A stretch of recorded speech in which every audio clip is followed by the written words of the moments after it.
With little trees or vegetation to stave off erosion, Mama needed a solution to keep Barrendale Mesa from falling apart, and fast.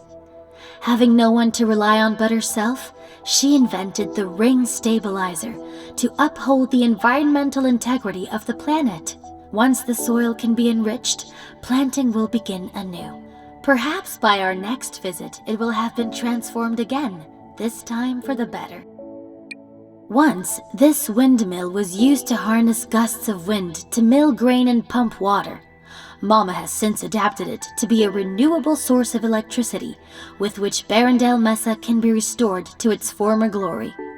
For those who wish to reach the base of the generator, cranes and moving platforms must be used in lieu of ladders, elevators, or any remotely safe means of scaling. The cowardly Spellraiser prefers to keep its distance, targeting heroes from long range with a powerful bolt of menacing energy. When not so engaged, it summons other minions of Curse's army to do its dirty work for it. It feels right at home when in contact with slime and ooze, but is vulnerable to attacks that make use of gusts of wind. Our visit to Barrendale Mesa was a critical diversion meant to enlist the help of Mama, Warden and Master Mechanic. The endlessly inventive Rabbids there were without direction until her arrival, but she has since served as a mentor and mother figure to them. Barrendale Mesa is isolated, cut off from civilization by distance and choice. This necessitates a particular genius for making silk purses out of sow's ears, using repurposed technology and salvaged parts in ways that defy imagination.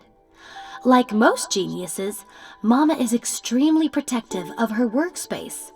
No one is allowed in her garage, lest they disturb the meticulous surroundings within.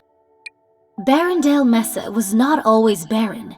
After arriving, the Rabbids quickly depleted its natural resources with little thought to the future, transforming this once verdant Mesa into a wasteland.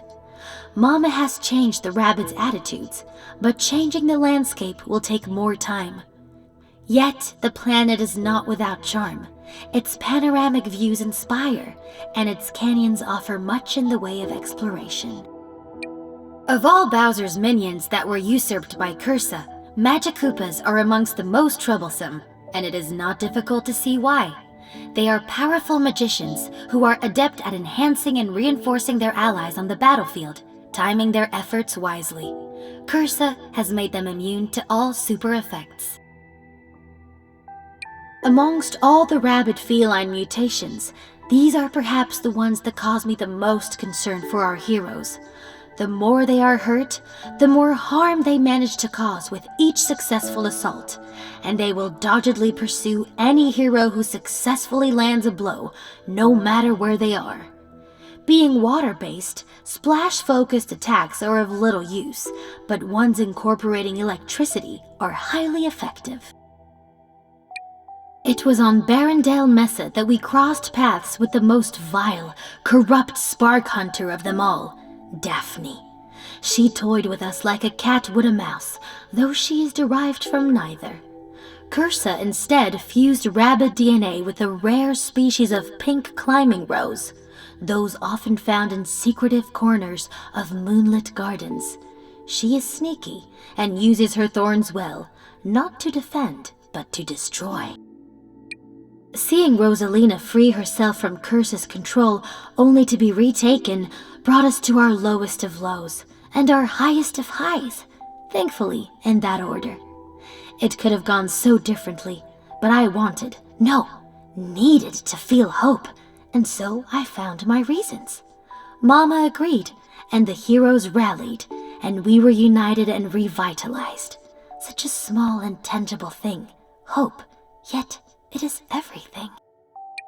It is a mistake to assume that Barrendale Mesa is home to only Mama and a few Rabbids. Other colorful figures have sought refuge there from more constrictive society, including the artist Gerspard and his most devoted critic, Dada. Gerspard is behind the greatest works of the galaxy, from the frescoes of the Sunrise Temple to the murals of Barrendale Mesa, always with Dada nearby, quietly judging. It is surprising that our truce with Bowser lasted longer than our first battle together, yet his desire for revenge against Cursa for commandeering his minions has thus far proved stronger than his longing to kidnap Princess Peach or his animosity towards Mario. Bioforms are motivated by a number of factors, not all of which are necessarily virtuous. Stout-hearted, selfless, humble, virtuous, are these enough to describe Mario, by far the most storied hero among us? Would any such plaudits serve? I can only speak for myself when I say that the accolades are well-deserved. Mario's kindness and bravery inspire everyone around him, even myself. As much as anyone or anything, Mario has taught me to feel, and from there, to hope.